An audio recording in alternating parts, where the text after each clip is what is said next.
All right, so this is going to be one of those kind of special reports brought to us by the smartest audience on YouTube and Rumble, our audience.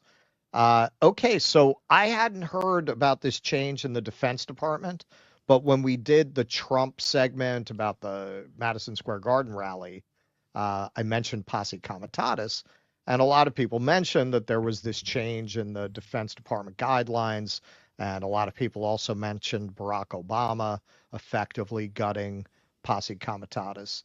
So I want to take a look at this. I dove into this. We'll discuss that, and we'll also discuss how there's been an overall pattern for a very long time towards what some people might say preparing to suppress the population by militarizing law enforcement. Okay, so starting with the recent event that's been getting a lot of buzz, and Jimmy did a segment about this too. Um, this was first published in Zero Hedge. U.S. military now authorized to kill Americans on U.S. soil? Still a question mark. Don't panic.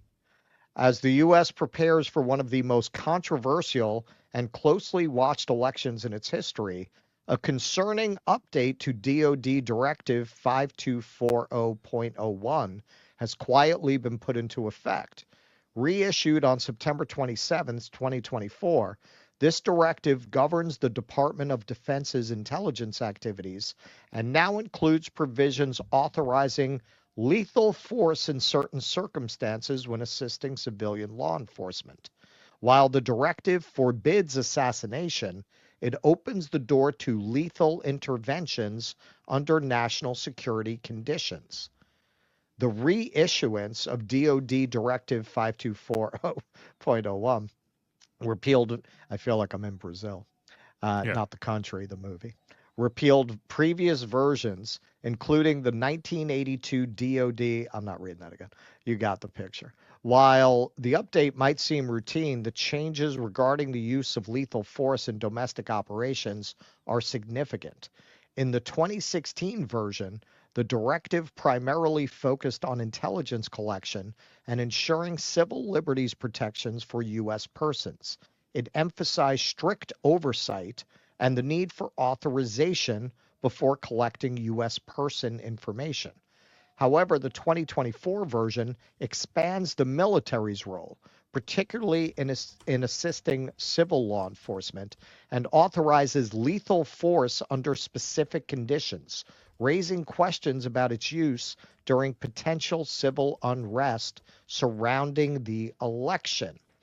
The relevant provisions from the updated directive are below.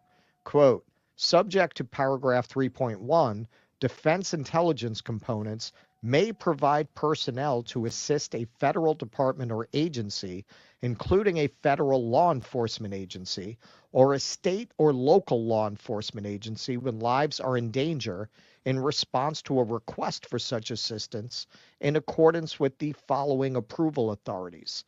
A. Secretary of Defense approval. The Secretary of Defense may approve any type of requested permissible assistance described in paragraph 3.2.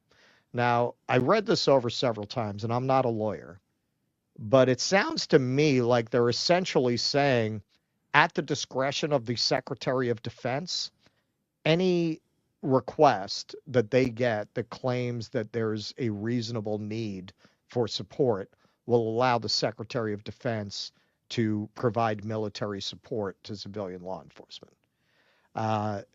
We should have Glenn on, but I think that's pretty much what it says. Can you explain this posse commie pussy?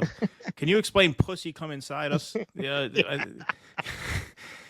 Tell us more about the Pussy Come Inside Us Act of 1878. This is, they say Donald Trump grabbed it. Yeah. The decision to approve requests for these types of permissible assistance described in paragraph 3.2 to law enforcement agencies and other civil authorities are reserved to the Secretary of Defense. A. Provision of personnel to support response efforts for civil disturbances, which may also require presidential authorization. B. DoD response to chemical, biological, radiological, nuclear, and high-yield explosive incidents. Now, this one's the money shot, so to speak, in our Pussy Comitatus segment. C, assistance in responding with assets with potential for lethality or any situation in which it is reasonably foreseeable that providing the requested assistance may involve the use of force that is likely to result in lethal force, including death or serious bodily injury. It also includes all support to civilian law enforcement officials in situations where a confrontation between civilian law enforcement and civilian individuals or groups is reasonably anticipated. So I don't see how you would interpret that other than blanket permission for any civilian police force that claims that they're worried that they're going to encounter protesters, for example, that may do them bodily harm, to call in the military. I don't see any other way you would interpret that. The U.S. military, for the record, is expressly prohibited from engaging domestically with the citizenry, with very specific, narrow exceptions per the Posse Comitatus Act. Quote, whoever, except in cases and under circumstances expressly authorized by the Constitution or Act of Congress, willfully uses any part of the Army, the Navy, the Marine Corps, the Air Force, or the Space Force as a posse comitatus or otherwise to execute the laws shall be fined under this title or imprisoned not more than 2 years or both. Now, this is just the latest in the gradual erosion of our civil liberties. Anybody who's really been paying attention could have told you that all of the ingredients for a police state are in place. All it requires is an administration and a government willing to use the legal precedents put in place under both Democrats and Republicans. So here, going back a little further, you could argue that this adjustment is building on actions that Obama took, very controversially at the time. Some of you might remember this. Obama and the indefinite detention of U.S. citizens. So this article is from 2012 from The Nation. Sacrificial offerings to the Pentagon aren't news, but this time, snugly ensconced in the NDAA, that's the National Defense Authorization Act, came ratification by legal statute of the exposure of U.S. citizens to arbitrary arrest without subsequent benefit of counsel and to possible torture and imprisonment sine die. Sine die is a legal term that means without a date being set. So right. if a court adjourns without setting a date, it adjourns sine die. Goodbye habeas corpus.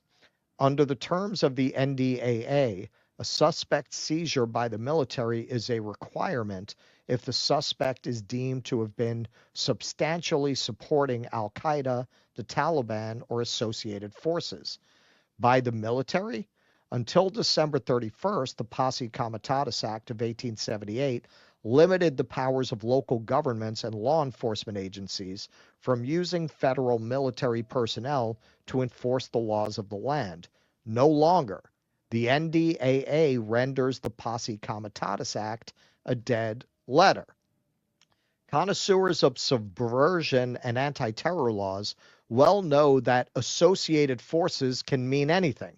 See, for example, one of the definitions of enemy combatants minted after 2001, quote, associated forces that are engaged in hostilities against the United States or its coalition partners, including any person who has committed a belligerent act or has directly supported such hostilities in aid of such enemy forces. Okay, now I want to point something out here. So this is, everyone's talking about what just happened now in 2024, and some of our viewers pointed out Obama's act, so some are aware of this, but a lot of people have forgotten it now. If you really want to, you could pretty much arrest anybody who's spoken out on behalf of Palestine under the clause I just read. Of course, yeah. Look at the statute. including any person who has committed a belligerent act or has directly supported such hostilities in aid of such enemy forces. So it's up to them at that point to decide what support means. It's not clearly defined what support means. They're not limiting it to material support.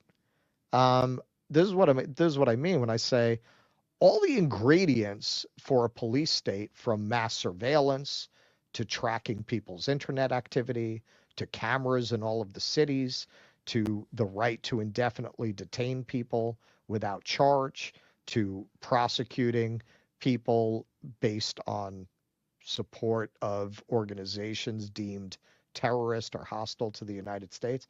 Everything's in place to just round people up. All that's required is the will, all the legal precedent, all the technology you need to really just create a fascist state that the fascists of old could only have dreamt of. All of that is there, only requiring the will to use it. And to some extent, they already are using it. Anything, Keaton? Well, yeah, I mean, that's it. That's it. It is simply a question of, do they want to deal with this as a short-term political problem if they decide to actually go there, as countries around the world are deciding to go there. The UK has gone there, right? Very much so. Yeah. Very much so.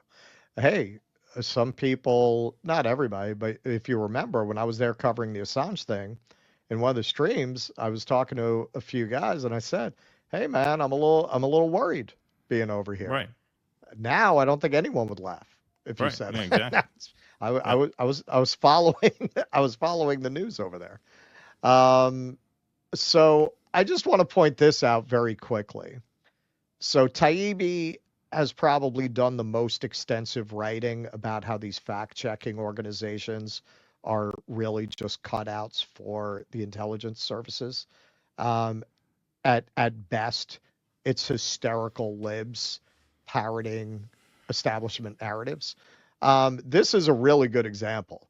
So this is the kind of thing that your lib uncle has run to when they tell, no, that was a rumor that started on a very unreliable website, and they're spreading misinformation.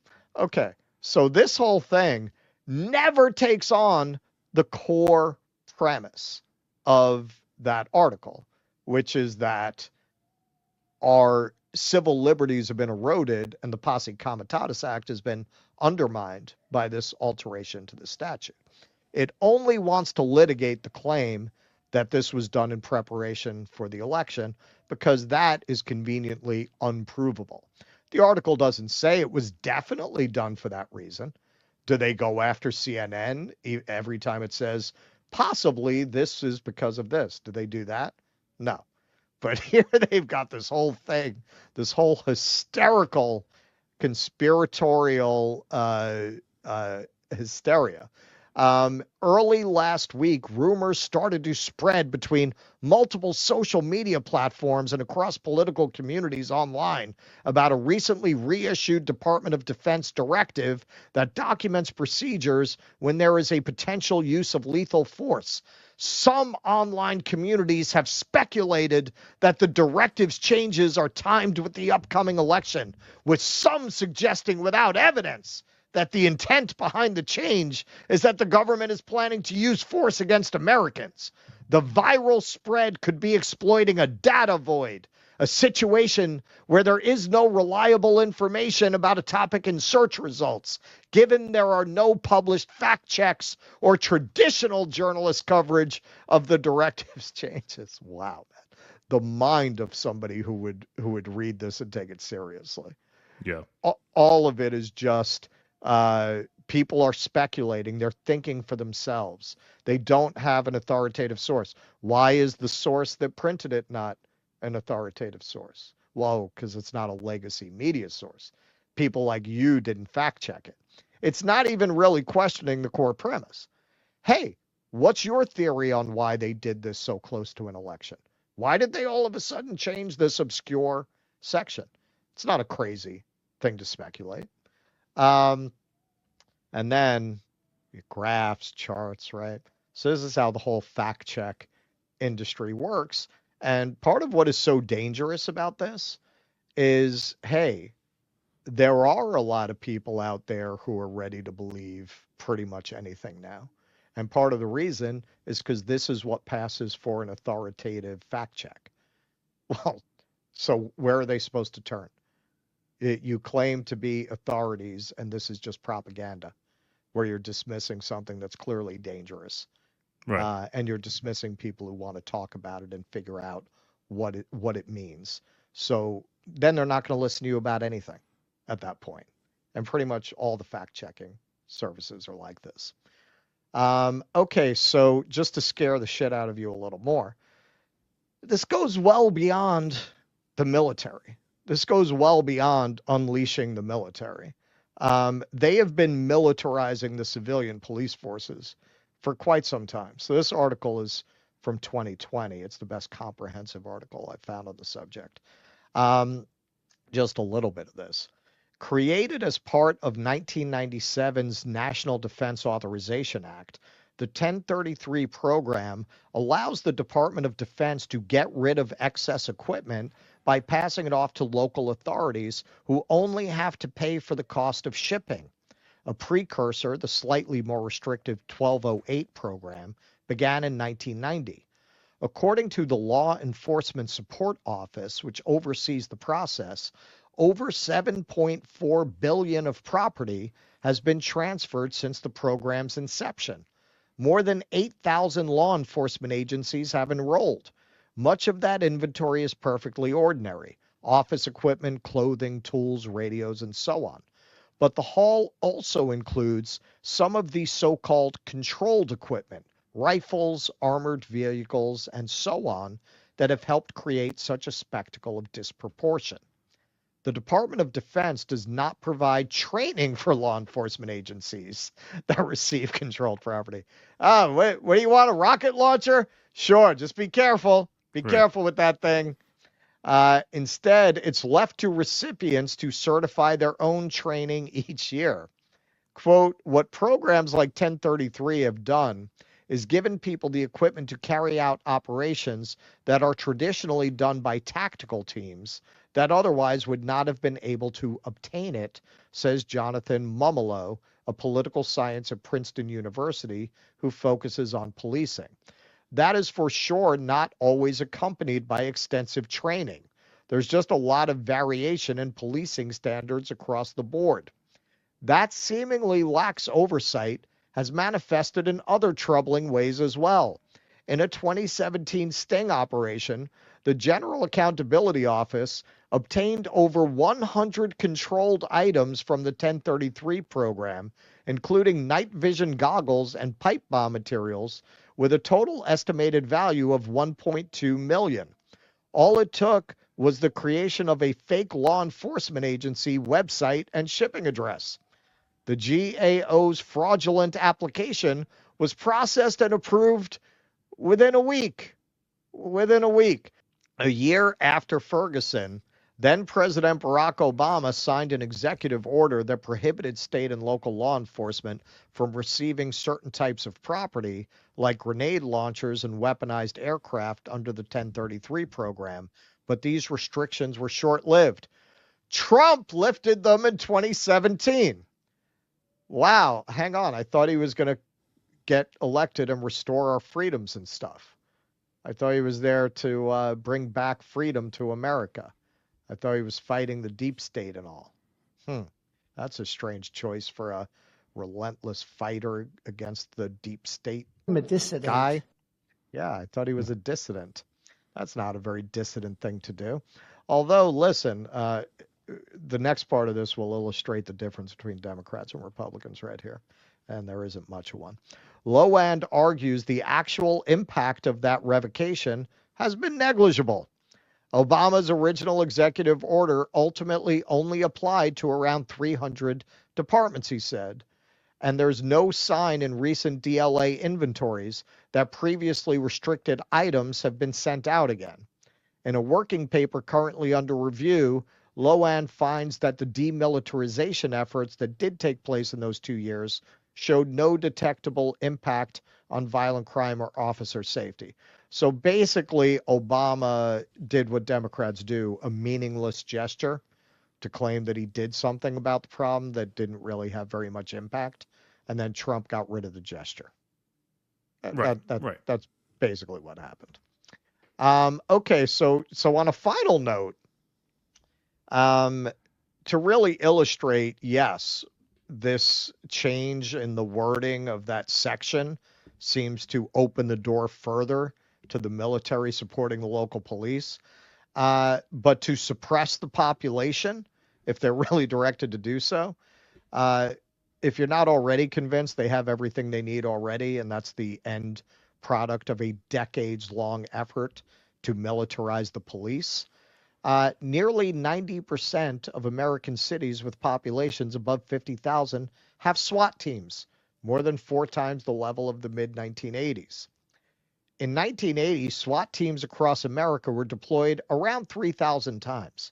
Deployments are estimated to have risen nearly 17-fold since to 50,000 a year.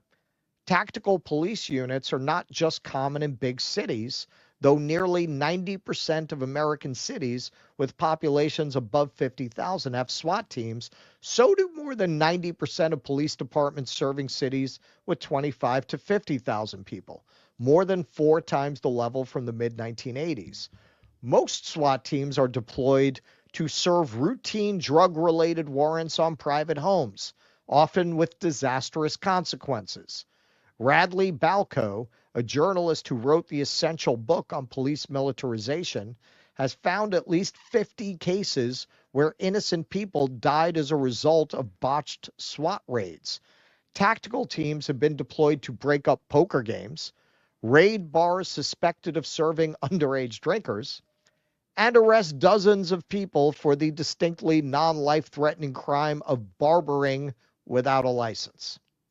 Such tactics often draw contempt from members of the armed forces.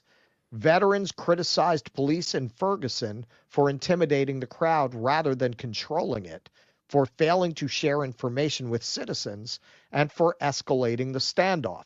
One veteran noted that we went through some pretty bad areas in Afghanistan and we didn't have that much gear. Okay. So, yes, that change in directive, again, we're not lawyers, but the wording seems pretty clear to me. It's continuing on this trajectory that certainly Obama's opening the door to indefinite detention, using the military to grab American citizens, open that door. This kicks it open even wider. But what you also need to look at is the fact that even small town police forces now have Kevlar. A lot of times they have armored vehicles. They have military machine guns.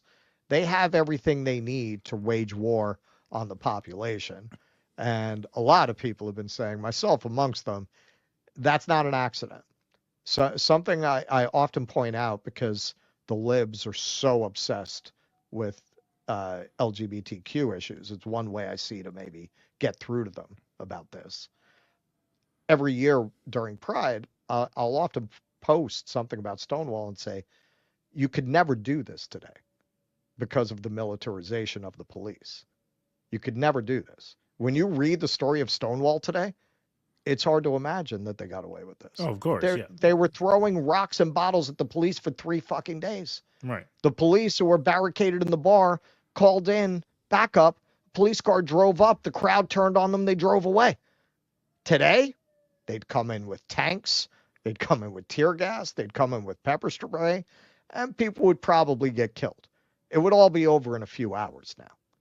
That is part of the consequence. Even if you're a lib and you feel like this doesn't affect you, it does affect you. If you really care about those issues, you go out and you celebrate Pride every year. Well, doesn't it bother you that the event that Pride commemorates in New York City, the march ends at Stonewall? The Gay Pride March every year ends at Stonewall. You cannot have that kind of civil disobedience. You cannot establish that kind of a protest against authority today because of this militarization of the police. And they are, in my opinion, very likely to use that in a massive way against the population if we really start to mobilize against them in the way that we have often talked about in terms of general strikes, things like that. You think they're not going to use this? I think that's a big part of why they did it. They're preparing for that. Well, our friend Tusker and our friend Caleb Maupin have described, fascism as capitalism's response to a crisis. It benefits this American version of capitalism to have the American myth intact so that people are under the illusion that they are free, that they have a certain freedom. And through the exercise of that freedom, the wealth is all funneled to the very, very top. Right. When that becomes a crisis, capitalism responds forcefully, and that's what we would call fascism. And so, yes, the structures and the writings are in place such that this could happen anytime they want it to happen. They don't want it to happen until they need it to happen because it's easier for them to keep things copacetic and to keep people under the illusion that they actually have meaningful freedom. Once that illusion is stripped away and a crisis ensues, they will respond with force, and they can. The reason they haven't yet is not because they're being nice. It's because it's easier for them to have the thing run on autopilot than to really have to escalate to the point that it's foreshadowed in pieces like that. Yeah, it's always easier to brainwash you of course, into going to get the stick to beat your own ass, right, than it is to have to actually get the stick and beat your ass. Right, they would much rather you beat your own ass. Yo, man, why do you think you got all these rich Silicon Valley people, all these rich podcasters telling you to be a fucking libertarian?